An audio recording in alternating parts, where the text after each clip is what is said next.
Hello, Brian. Welcome to Creely Beloved. I'm so happy to have you on the show. Hello, thank you for having me. Yeah, it's my pleasure. I have been a fan of yours ever since the day we met up at Eastern Mountain and the Gay Coaches Conference, and we had such an amazing time. I remember that those days together, playing in the wilderness and getting to know our fellow coaches. And yeah, you've held a special place in my heart ever since. So I'm glad that we're making time for this. Oh, me too. Yeah, I love the concept of your podcast, and Hmm. I'm happy to be sharing space with you on it. Yay. So, my first question for my guests is always the same, and it is this: who are you in this moment? But tell me by describing the perfect drag avatar that embodies that way of being. So, if you'd like, I will go first so you can have some Please. time to, okay. So you can have some time to breathe into it. So, let me breathe into it. I am this budding rose, and it's like a rose of many colors. It's like this spring color rose, but it's multiple colors. And I'll put it in. So but the first image that came was a rose, but now I'm gonna put her into a drag queen. Mhm. So just to be clear, your drag avatar can be a creature, a symbol, it can be whatever it wants, or it can be a drag queen. But so to put her into a drag queen form, she's got this like gorgeous boa that's just like multicolored, and it's actually made of rose petals, and so it's soft and sumptuous. And she has beautiful cascading multicolored hair, and she's just emanating joy. And the reason I chose her or am feeling her right now is because I am consistently choosing joy in my life lately. And joy to me is really personified in bright, beautiful rainbow colors and softness and sumptuousness and pleasure. And so that's just been my state the last couple of days. I just keep choosing joy and finding more and more pleasure in life. And it's a good place to be in.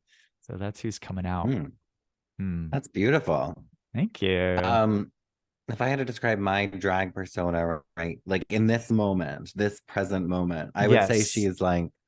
she's got like an apron on, and Okay. she's got like we're talking like a drag queen. I'm thinking almost like Mrs. Kasha Davis, like Uh-huh. that sort of ensemble, Uh-huh. um, where she's wearing like a almost like a librarian dress, and she's got like heels on, and she's like all business, and she's just trying to get the chores done, but she's fabulous about it, of course, Mm-hmm. and has a little humor about her to it, Mm-hmm. I would say. Mm-hmm. Um, So I would describe it as that. I'm emerging from a wild summer, as we've discussed, Mm. and so I'm just sort of like getting my gears going, and I'm Mm. all business, but in a fun way.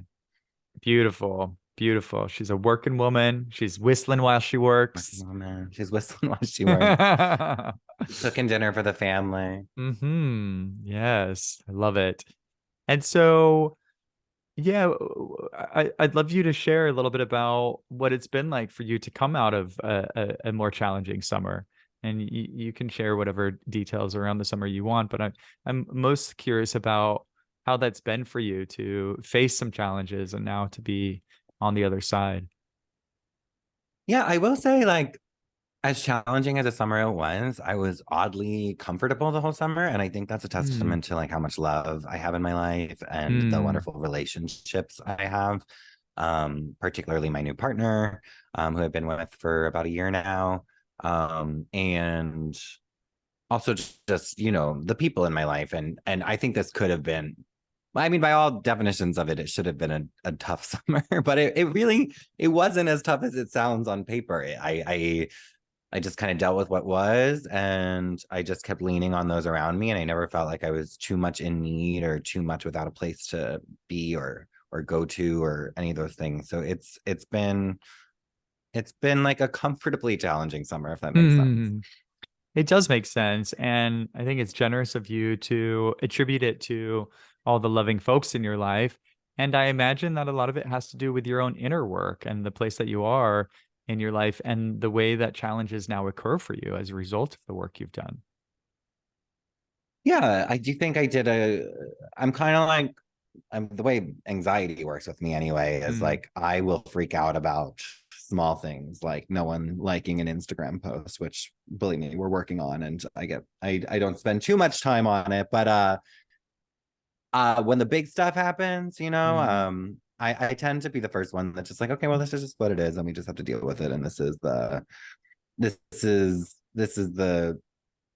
is what we have to do. So it's really interesting though. Like I tend to be the first to know what to do in really serious crises, but then when it's like stuff that doesn't really matter, I'm freaking out.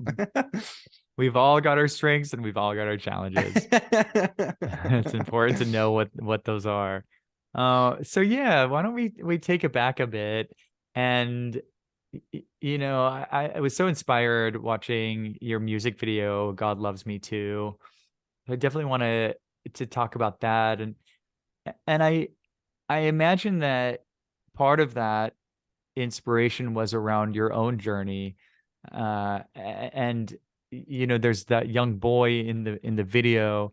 And I just, projected that maybe that was you. I'm curious to hear more of an explanation, but I'd love to hear how you were inspired to create God Loves Me Too. Yeah, so God Loves Me Too was a song I released in 2020, like at the height of the pandemic. Hmm. And we released it in the form of a music video, just because I felt like the story needed to be told that way.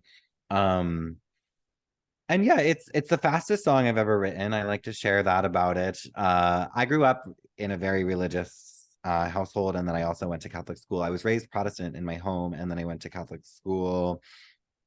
So I got a double dose of Christianity. Hmm. But all the while, I was queer and closeted and struggling with some of what I was being taught or what I heard or Hmm. um, and then I just kind of like lost religion in college. I was focused on, my social life and my academics and whatnot. And then I was like several years after college, like I don't know, 5 or 6 years after college, I was in LA and I was there for a project. So I didn't really know anyone in town. And I had my weekends free and I was like, well, why don't I just go to one of these LGBTQ inclusive churches I've heard about? It's been a while since I've been to church. Hmm.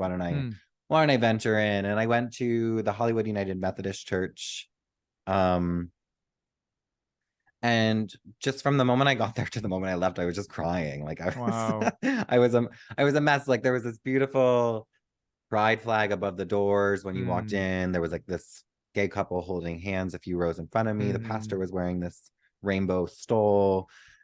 They made it a point to constantly sort of refer to LGBTQ persons throughout the mass. I just had never Hmm. felt more referred to in a Hmm. religious space before, or mentioned or included.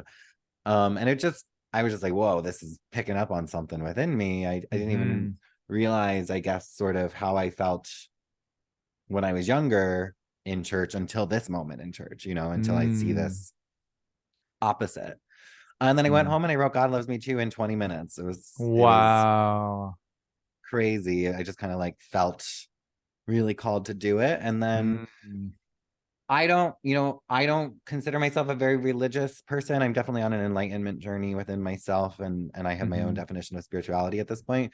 But putting that song out felt like something more like I had to do for anyone who was sitting in church and didn't feel the comfort that I then felt at that Hollywood United Methodist Church. So I felt like Mhm. called to put that song out just for anyone who hadn't gotten that message yet, Mm.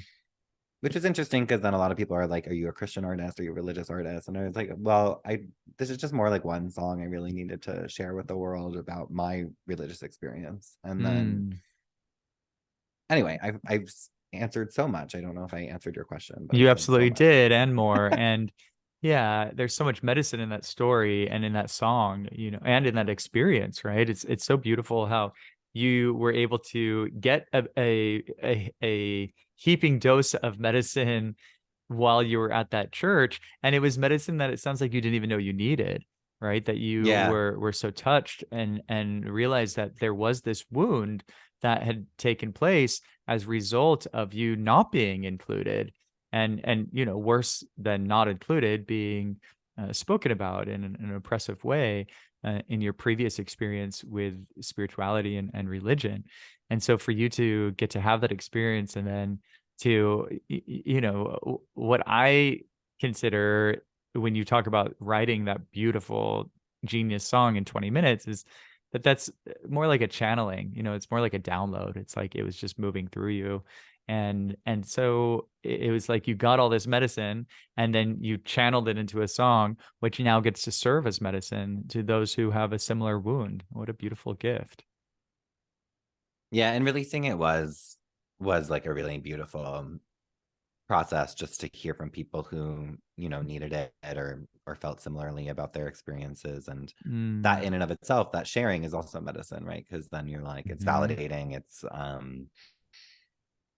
it's connecting, it's all the things. Yeah, beautiful. So it's interesting for me to hear about you being a closeted youth, considering that you played what I would consider a gay role at a very young age in a major motion picture. So explain that. How did that all work? Yeah, well, I kind of the motion picture was sort of the thing that pushed me back in the closet. I was Mm, pretty unfiltered before the film, which I can't say right now just because of SAG guidelines, but SAG strike guidelines. But it's I was in a movie when I was younger, and I did play a rather queer role. Um, but you know, I that was in 2003. There was no queer representation at the time, and I got bullied pretty severely, you know. I also didn't have anyone to turn to that looked like me. I just kind of was mm, this like standout kid who got noticed for being different. But then when I went back to school after filming the movie, it wasn't cool to be different anymore. So mm, I had to find a new way to fit in. So all the things that made me special were the very things that like I got bullied for. And it was because of because it was like an internationally popular movie, it was like all sort of elevated to this like next level, where I think my internalized homophobia really like went to the next level too, because I was like, mm, I really just learned to correct all these things about myself so that people mm, would accept me. But it was confusing. It was, you know, what I say in therapy all the time is that like it was mixed messaging, because sometimes people are like, there's this thing that makes you special and you should own it, but then other people are mm, like, that's the very thing that you should be ashamed of, you know. So it's like mhm, it was yeah, it was just this constant battle of when to let that out, when to keep it in. I didn't mm. end up coming out until senior year of college because yeah, I just wasn't ready. Yeah. Wow. Yeah, that's. And how old were you when you were in the film? 11. Yeah. Wow. Because in a sense, you had the experience of coming out. I mean, you didn't like come out and it was a character, but you were in the world expressing this, you know, this gay youth archetype. And so for you to have that sort of coming out experience and then get met with those mixed emotions, but regardless of the message of this is what makes you special, this is what we want to celebrate, the other message that says this is wrong, this is bad, is a message that also translates to this is not safe, I imagine. And so, Yeah, yeah, and that was like more realistically my day to day was the yeah, bad, you know, like I would yeah. like, and also like I remember I would like scrub IMDb boards back in the day trying to like delete any comment that said I was gay, Mm, because I was like trying to get ahead of this international mm, movie. wow. Um, but it was just a lot, you know, and I didn't realize that by being who I was at the time that it was gay. I was just being myself, you know. Yeah. So it was Mm, I was just kind of this unfiltered, effeminate, mm, sassy kid And the beautiful thing about the movie is they were encouraging to me to be myself, and to this Yeah, day I don't regret that. I love that they sort of highlighted everyone's differences in that way. sure. um but then I went back to school and people were like, well, that's gay, and all I knew about being Mm, gay at the time was that it was a bad thing. No one was yes. being like, oh, but that's an okay thing. It was like, Wow. you know Yeah. I mean, you were really in some uncharted waters. It was before all the gay representation in media. And for you to be doing that as a child, God, wow. So thank you. yeah. Yeah. And Thanks. I sorry, wish I I mean, sorry you had no, to yeah. deal with the struggles of it, but thank you for being a I don't know, I'd call you a hero, a heroic pioneer, in those seas. I wish I knew that at the time. I think Mm, there's something beautiful about it because of how like unfiltered I was, and so I hmm. do own that, and I honestly just try and get back to that. A lot of my inner work these Yeah. days is just removing all the blocks I put up, Mm, um that around that little kid. hmm. um but yeah, I didn't know at the time, but when I did finally start telling my story however many years ago, the influx of messages I've gotten from guys my age who were also my age back then and were like, thank Yes. God you were on screen, was Yes. really, full circle moment. And I realized that this is important to talk about, and that's why I do what I do now. But Amazing. yeah. Yeah, you were a representation for folks, even though your character wasn't technically like an out gay person, you Right. were embodying that. And for other gay boys, seeing that and seeing themselves reflected, what a gift. Again, what beautiful medicine. And I resonate so hard with that idea of this work of coming back to who we were when we were kids. Ultimately, that's the spiritual path in so many ways for so many of us. Is it's like, how can I unpack and release all these programs and all the structures of falsehood that I've created in this ego and go back to the inner essence of who I am? And for a lot of us, the last time we were that expression of our inner essence of who we are was when we were kids, and so we were allowed to be who we were. Not all of us, right? Some people, not even as kids, were able to express who they are in their essence. But for me, I really resonate with that there were times when I was a child and I was just unabashedly me. And it's interesting, I talked about this choice of joy lately, and that does relate back to my childhood. I was a happy kid. I was moving through the Yeah. world just like a happy, sweet kid, and seeing the world through these bright, sunny eyes. And so the more work that I do on my spiritual path, and when I'm really on it, that's when I get to connect with that version of Will again. And I was called Willie when I was a little boy, so that version of Willie.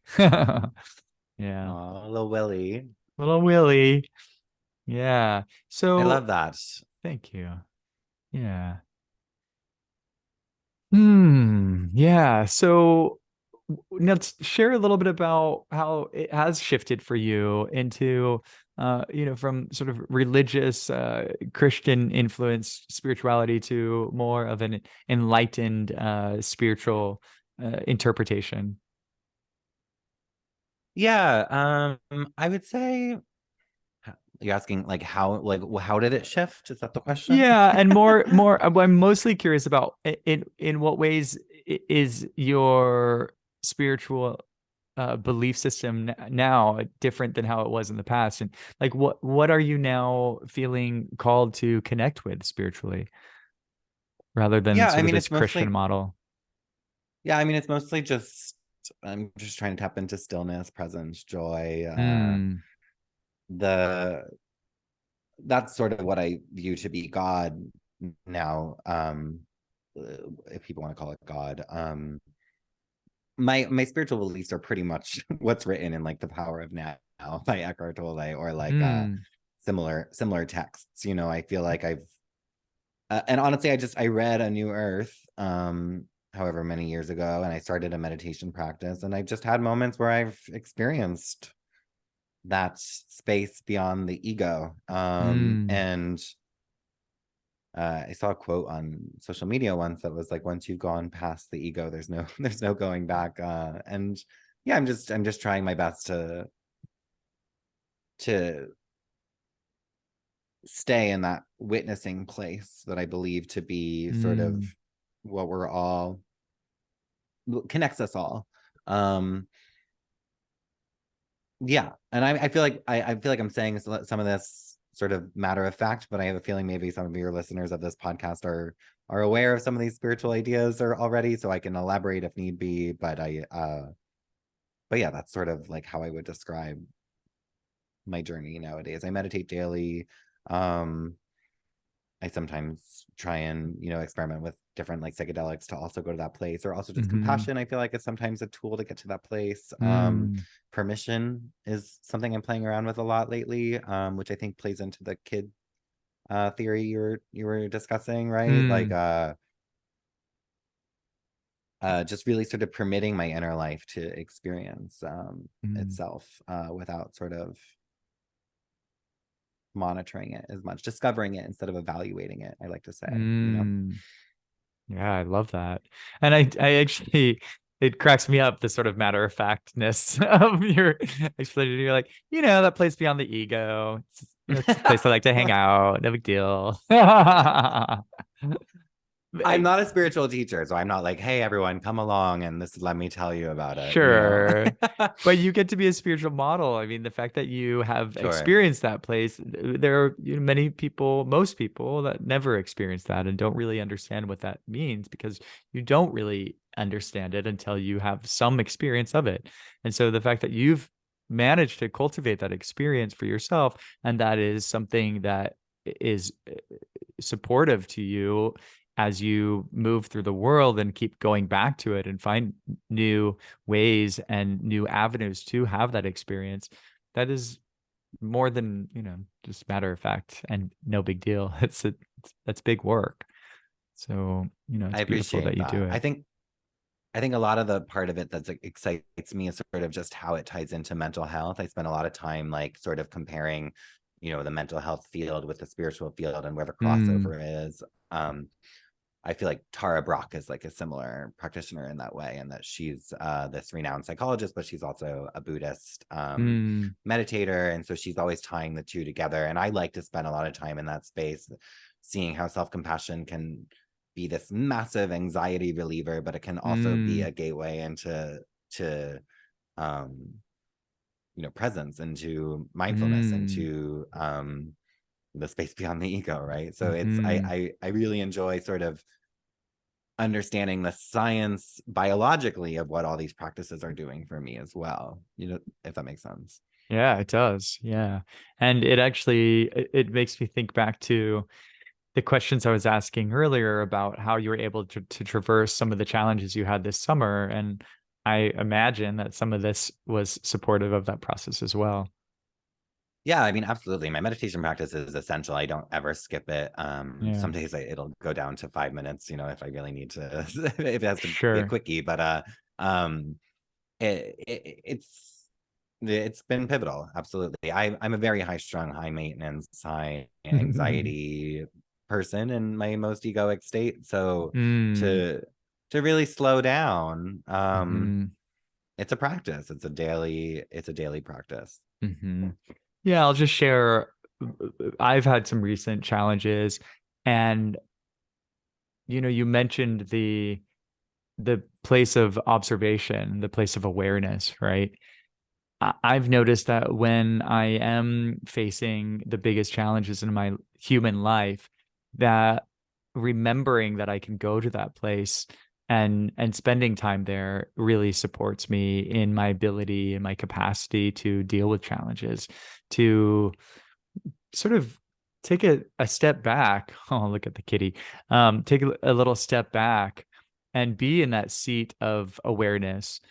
And from that seat of awareness, witness and observe my human avatar going through the challenging experience.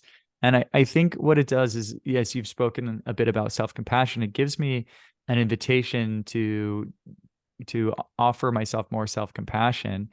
And it also, in what I think is a healthy way, creates a little distance and unattachment to what I'm going through in my human avatar form. I'm able to remember that this body and this life is not all of who I am, that this is just one experience that I happen to be having, but that who I really am is back here, kind of. It's like in this other Yeah. seat. And so when I'm able to put myself there, I feel a lot less weight around whatever the human avatar will is going through. Yeah. Yeah, I love that. I kind of like to refer to it, and I feel like you're saying the same thing, but I think we are the space in which us is happening. Like, right? Like we are the, and like to just try and spend more time in the space so that you can watch the thing happening other than being the thing. I think is a really powerful experience, because we are really the only creatures who can like be aware of the fact that we're feeling something, for example, right? So we are not the feeling, we are the awareness of the feeling, which means we're the space in which the feeling is happening. So if you can spend more time in the space versus getting locked in the feeling, it can be really empowering. 1000%. Yeah, it's so freeing with the feelings and the thoughts too, right? I often support my clients by helping them realize that, yes, they are not their feelings and they are not their thoughts, right? That those thoughts that they're having are just thoughts that they're having. They aren't necessarily true. Most of the time, they're not true. The ones that are causing them stress and anxiety, most of the time, are not true. And so just to be able to acknowledge that your human avatar is having that thought, but that doesn't mean that it's real. And that doesn't mean that you are that thought. It can create a lot of, well, a lot of agency. It can help one see that, oh, okay, I am not that thought, and that thought isn't necessarily true. So maybe there's another thought that I could play with, experiment with, and let's see what emotions that thought provokes. I find that to be a and, useful model. and I'm really harping on the word permission lately, just with myself mostly, but also with clients I work with, just because it's not about like getting rid of the thought or shoving down the thought or the feeling or even the impulse or the behavior. It's sometimes just about like letting it be there, watching it. Like, say, like I went on a meditation retreat once for, it was a 5-day meditation retreat, and at the end of the retreat she was like, you're still going to go back to your normal life, and you're going to like reach for the 5th cookie sometimes, even though you only want 4 cookies. But just notice how it feels to reach for the 5th cookie. Notice how it feels to not reach for the 5th cookie. Notice how, like, and I feel like sometimes we just have to like witness our inner experience and like allow it to be as it is, and just understand that that's our human nature. Like if it's raining outside, like it is now, frivolously, we wouldn't try and stop the rain. We would just like try and respond to it by grabbing an umbrella or like taking an Uber or staying inside, like I've been doing for 3 days. But like, or you can, like, you wouldn't try and, so I feel like it's the same with our inner life. Just even if you have like something awful that you're doing, just like, or who's to say that it's awful? Just like let it be here. It's the behavior itself is subjective as to whether it's right or wrong. Just see if you can observe it and get some agency just by observing it.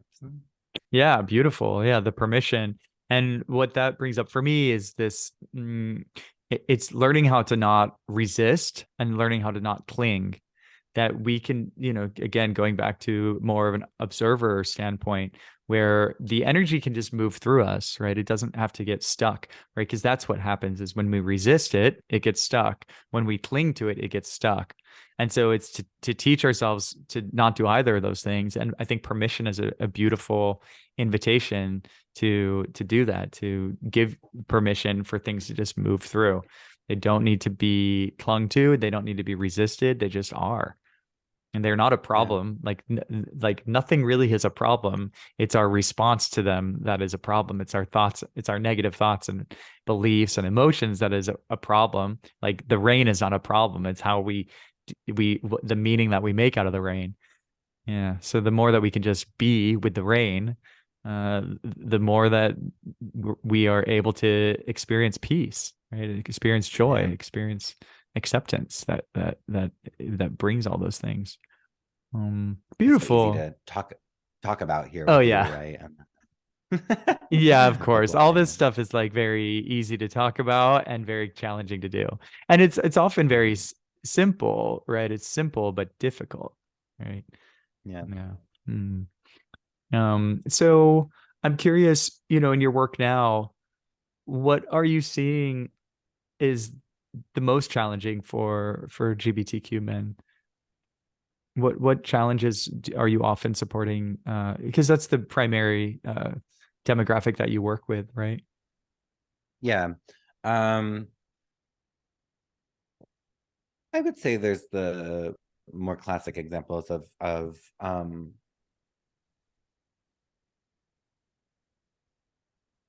gonna say more classic examples of shame, but I think more than anything, what I'm seeing these days is just a lot of what I struggle with too, but I think I'm very aware that I'm struggling with it. It's just this Mm, inability to sort of slow down and just be with mm, ourselves. And just like sort of constantly filling that time, which I feel like is a societal thing, not so much sure. just GBTQ plus men, Yeah, and but I like think, yeah, go ahead. yeah, go ahead. Well, I just want to, so you mentioned shame and then you mentioned not slowing down. And I think there's often a connection there. Like it is societal that we live in this fast-paced world. But I'd say for a lot of gay queer men, that the one of the motivating factors of staying super busy is because we are hiding from our shame. Yes, Mm. exactly. And yeah, so I feel like that and sort of as I said, I like to tie it to sort of like the science, the biology of what's going on Mm, in our body mind system, and sort of helping clients to like understand that like this is, when this certain anxietal response that they're describing is happening, that's your brain communicating with your body, which is communicating with your nervous system, and mm, that's like talking to um and sort of just helping them to see that process so that they next time they're experiencing it, they can understand it differently. And I think mm, sometimes that information, which a lot of us just don't have, that mhm, information is really powerful for people. I think we just don't have a huge understanding of our body mind systems. I mean, it's mm. only been cool to talk about mental health for like 5 years now, you know what I mean? Like it's Sure. not it's like it's cool to like help people understand a little bit what's going on within them so that they can be like, okay, so the answer isn't actually to narrow in on finding a solution. The answer is actually to take that 15-minute pause and go do the thing that's going to be completely different and help my system regulate itself, Mhm, because it's actually not up to me consciously what I'm doing right now. It's no longer a conscious process. My body has taken over and I need to mm, get out of survival mode in order to approach this from a grounded state, right? So like helping people mm. understand their stress response in that way. So good. Yeah. And it's interesting. You talk about giving them more of this information. And to me, that also circles back to helping to empower them to be more in this observation role. It's like when we have that information, we're able to be like, oh my gosh, that thing's happening to me. It's that thing that Brian told me about. It's actually happening to me. And oh my gosh, like, so we're not so identified with it, right? We're able to be like, oh, it's like scientifically what's happening is this, right? And like you can observe it from Right. that standpoint. Beautiful. So shifting Yeah. gears a little bit, I want to make sure I give you some time to talk about your music. Because I know it's your passion and you're so freaking talented and I see it lights you up and it lights the people up that you get to perform in front of, that get to receive you. So yeah, I'd love to hear about your relationship with music and your music career. Yeah.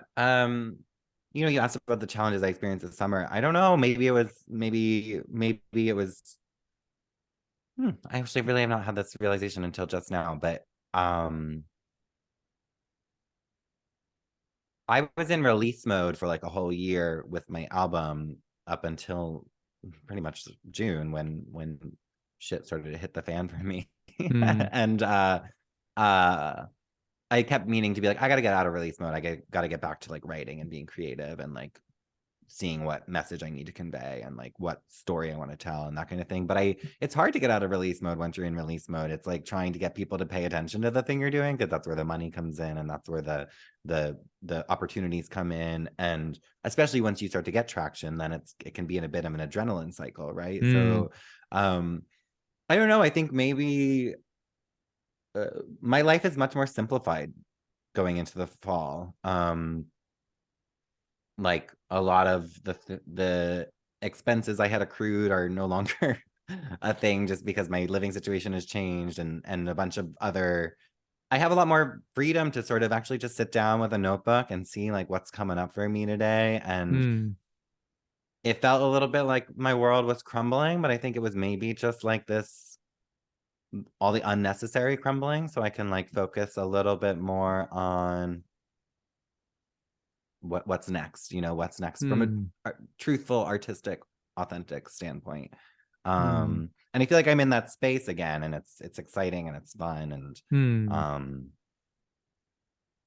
scary at the same time, but in a good way. mhm. I feel like you asked about, did I answer your question? I tend to just go off on tangents. No, you absolutely did, but you brought it more into the now, sort of where you're at with it now. But broadening that a little bit in general, what is it about creating music that lights you up? I think it was the first ever like source of me being truthful. Hmm. um I was in the movie when I was younger, and I was closeted for a really long time, and my whole life was just about perception management. And then that led me to a really unhappy place, and then I sat down with a guitar one day, and I like, with lyrics you can say something you wouldn't say in a sentence, like to a person. You can like really like, pull out like stuff that's maybe a little awkward or unusual. And I just put it onto paper to a song, and then I shared it with a friend, and I just sort of fell in love with that process of them actually seeing something deeper than what I was showing on a surface Mm, level. Deeper and more truthful. Um, and also they'd be like, "Oh my gosh, I feel the same way sometimes." And then I was like, "Wow, I'm not the only person who feels that way," right? So it's like mm, this beautiful way of uncovering what's going on inside of you and making it like this truthful realization that the whole world can pick up on. mm. So I think that process is what gets me most excited about it. And also just like I've always loved performing, and my ego loves attention, so satisfying the ego sometimes by letting it perform on stage and all the things. Beautiful. Yeah. And I see how it lights you up. And again, it lights us up too. We had so much fun seeing you perform at the Gay Coaches Conference. That was so generous of you to offer that. And what strikes me, because I know that your genre is country, and yeah, it's kind of interesting when I think about some of these steps in your timeline, right? You were you were a gay youth, right? You were playing a gay character as a youth, which often people Mm-hmm. don't associate youth and out gay, right? So that was Yeah. already breaking a paradigm. And then later you were in this like gay and Christian. You were like breaking that paradigm with that song that you released. And now I see it again in this like gay and country, these things that society has decided don't go together. You've been a pioneer, a champion for showing the world that these two things can be together, and that there's beautiful alchemy in bringing these two things that someone has decided are disparate together in this beautiful harmonic way. Oh, I appreciate you reflecting that back to me, because I hadn't heard it in that way. And I'm gonna Mm. clip that part out and listen to it every morning when I wake up to like inspire my day. But I think what I was thinking of as you said that too is just that like these are just the things I've loved. I've always loved country Hmm. music. I always loved worship music. Hmm. I grew up like this is just my story. And I think that's That's all I'm trying to do as an artist, is just get as honest with, because the things about my life are already interesting enough if I just bring them to the surface in an authentic way.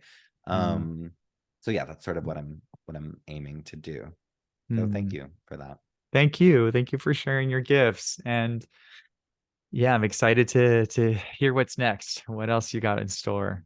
You've created some beautiful things, and I see you as a prolific creator, and I know there's much more to come. So, And thank you for doing what you're doing. I know just mm, from that short stint I did as like an artist within the queer Christian realm, that like mm, the something like a podcast called Queerly Beloved is very needed. So it mm. is an exciting. Sorry, the cat wants to be on the podcast. Um, so yeah, I think it is really cool what you're doing here as Mm, well. thank you. It's my pleasure. Any final words? Anything you want to leave the listeners with? I don't think so. Just thank you so much, anyone who listened. And Mm, yeah, you can find me on Instagram, Brian Falduto. And that's pretty much it. yeah, I'll put all the info in the show notes too. Well, thank you so much. This has been a total pleasure. Love you. Love you.